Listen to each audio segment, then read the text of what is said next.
নতুন ঘর পেলেন বন্যায় ক্ষতিগ্রস্তরা। 2024 সালের বন্যা স্বাভাবিক ছিল না বললেন প্রধান উপদেষ্টা। খালেদা জিয়ার চিকিৎসা শেষ পর্যায়ে, শিগগিরই ফিরছেন দেশে।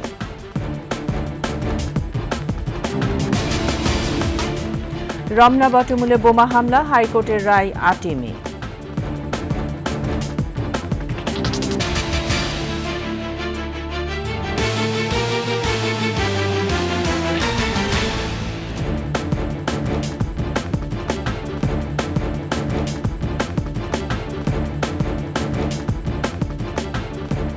শুনছিলেন সংবাদ শিরোনাম। আমন্ত্রণ 21 দুপুরের সংবাদে, সাথে আছে আমি তাইজিন রহমান। দর্শক, 21 টেলিভিশনের সংবাদ একই সাথে সরাসরি দেখতে পাবেন আমাদের ফেসবুক পেজ www.facebook.com/2124 অনলাইনে। এছাড়া সাবস্ক্রাইব করতে পারেন www.youtube.com/@21etv চ্যানেলে। এছাড়া সংবাদ আরও থাকছে।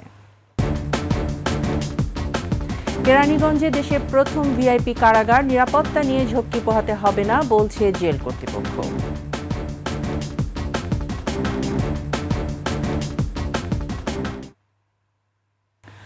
2024 সালের বন্যা স্বাভাবিক বন্যা ছিল না বলে মন্তব্য করেছেন প্রধান উপদেষ্টা ডক্টর মোহাম্মদ ইউনূস। দেশের দক্ষিণ পূর্বাঞ্চলে বন্যায় ক্ষতিগ্রস্ত 4 জেলায় 300 ঘরের চাবি হস্তান্তর অনুষ্ঠানে প্রধান উপদেষ্টা এসব কথা বলেন।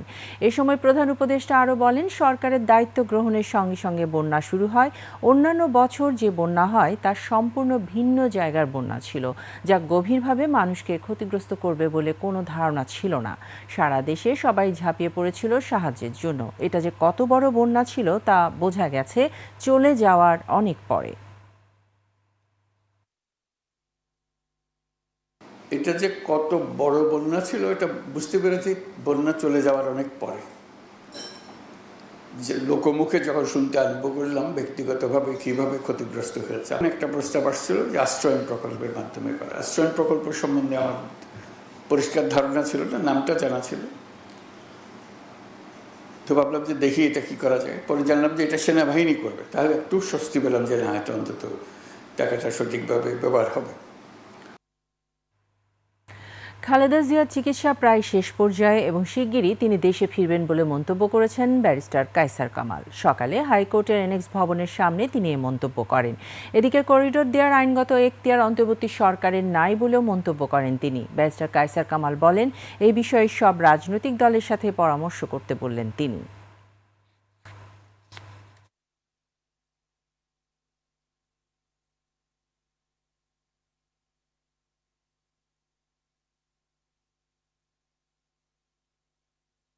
দেশনেত্রী বেগম খালেদা জিয়ার চিকিৎসা প্রায় সম্পন্ন হয়েছে এবং চিকিৎসকদের পরামর্শক্রমে সহসায় তিনি দেশে ফিরবেন ইনশাআল্লাহ।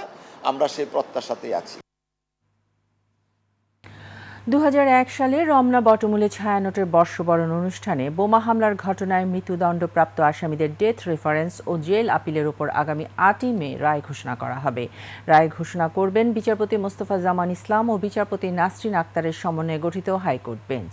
সকালে মামলার অন্যতম আইনজীবী মোহাম্মদ শিশির মনির জানান, মৃত্যুদণ্ডপ্রাপ্ত আসামিদের ডেথ রেফারেন্স ও জেল আপিলের উপর গত 18 ফেব্রুয়ারি আসামি পক্ষ ও রাষ্ট্রপক্ষের শুনানি শেষে হাইকোর্ট রায় ঘোষণার জন্য মামলাটি অপেক্ষমান রেখেছিলেন। এর আগে 2014 সালের 23 জুন রমনা বটমূলে বোমা হামলা মামলার রায় ঘোষণা করেন ঢাকার দ্বিতীয় অতিরিক্ত মহানগর দায়রা জজ আদালতের বিচারক রুহুল আমিন। রায়ে নিষিদ্ধ ঘোষিত হরকাতুল জিহাদের শীর্ষ নেতা মুফতি আব্দুল হান্নান, বিএনপি নেতা ও সাবেক উপমন্ত্রী আব্দুস সালাম পিন্টুর ভাই মাওলানা তাজউদ্দিন সহ 8 জনের ফাঁসি ও 6 জনকে যাবজ্জীবন কারাদণ্ডাদেশ দেন আদালত।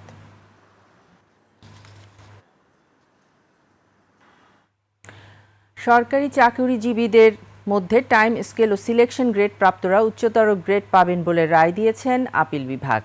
সকালে ভারপ্রাপ্ত প্রধান বিচারপতি আশফাকুল ইসলামের নেতৃত্বাধীন আপিল বিভাগ এই রায় দেন। এর ফলে প্রায় 15 লাখ সরকারি ও স্বায়ত্তশাসিত প্রতিষ্ঠানের কর্মকর্তা কর্মচারীরা এই সুবিধা পাবেন। রিটকারীদের আইনজীবী ব্যারিস্টার ইব্রাহিম খলিল জানান, এর আগে 2017 সালের ফেব্রুয়ারিতে সরকারি চাকরিজীবীদের স্বয়ংক্রিয়ভাবে উচ্চতর গ্রেড পাওয়ার বিষয়ে অর্থ মন্ত্রণালয়ের দেয়া আদেশ অবৈধ ঘোষণা করেছিলেন হাইকোর্ট। সংক্ষুব্ধ চাকরিজীবীদের রিট আবেদনের পরিপ্রেক্ষিতে এই রায় দিয়েছিলেন হাইকোর্ট।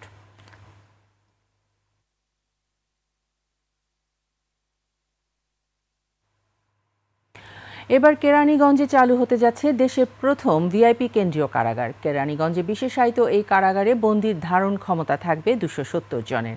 আর এই কারাগার চালু হলে বিশেষ বা ডিভিশন প্রাপ্ত বন্দীদের নিরাপত্তা নিয়ে ঝক্কি পোহাতে হবে না।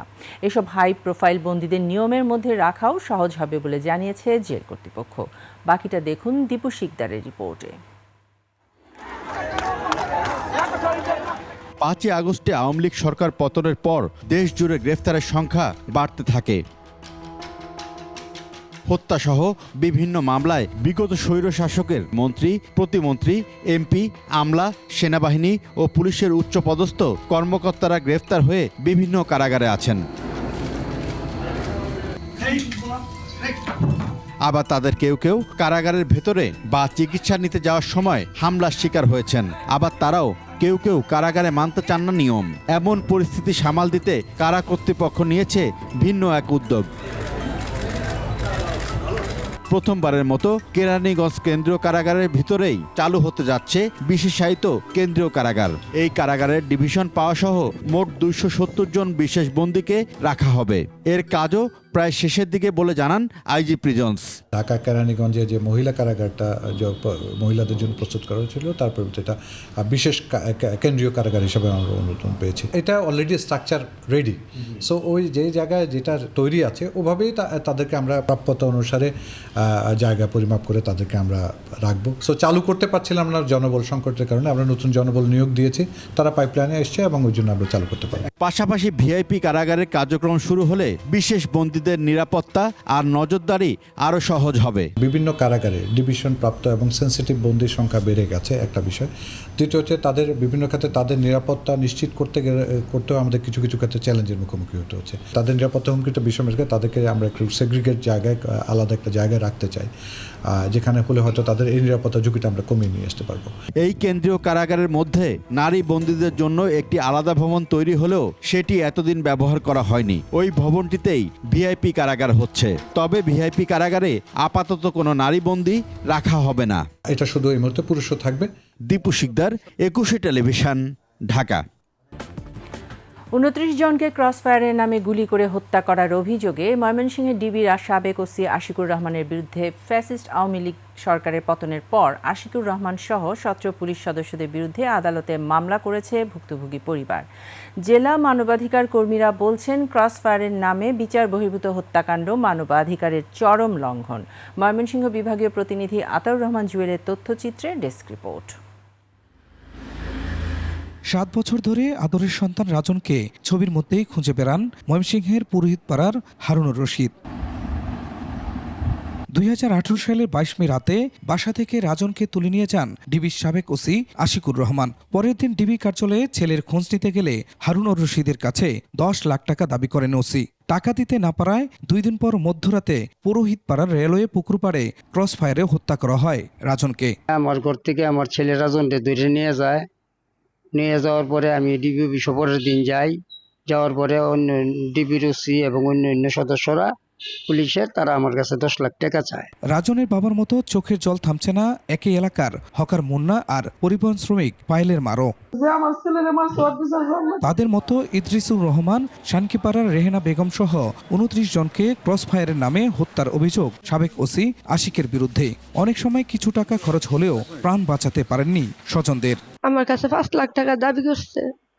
আমি গরিব, স্বামী নাই, ফাইলে ছিল আমার বড় ছেলে। আশেপাশে থেকে ঋণ কইরা 16 লাখ টাকা দুইবারে দিচ্ছি। দেওয়ার পরে আমার ছেলেকে মাইরাই ফেলছে। এ বিষয়ে আশুকুরের সাথে যোগাযোগ করা হলে অভিযোগ অস্বীকার করেন তিনি।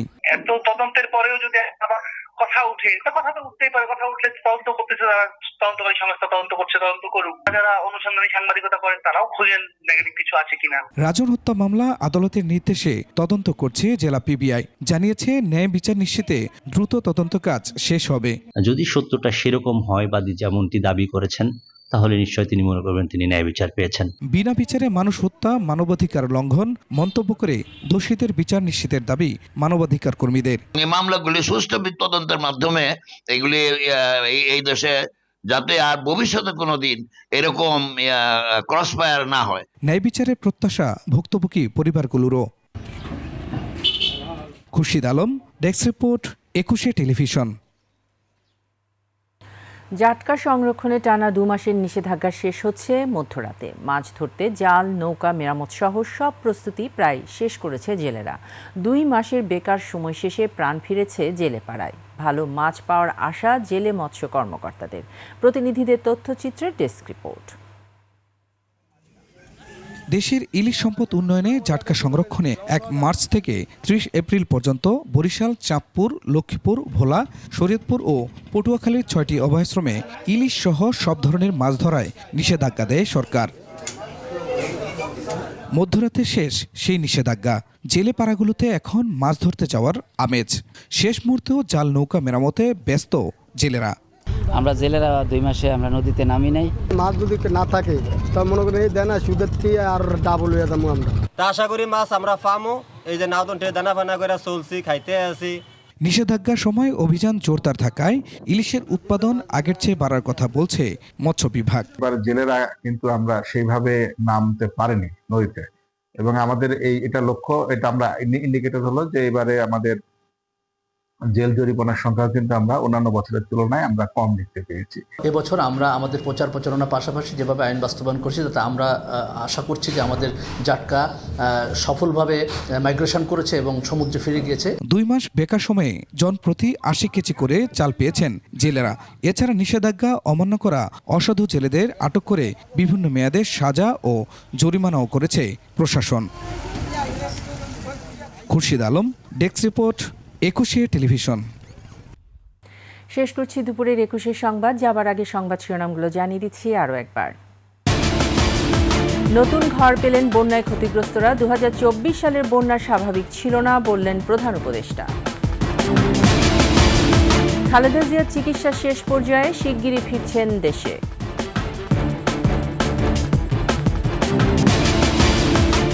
রমনা বটমূলে বোমা হামলা, হাইকোর্টের রায় 8ই মে।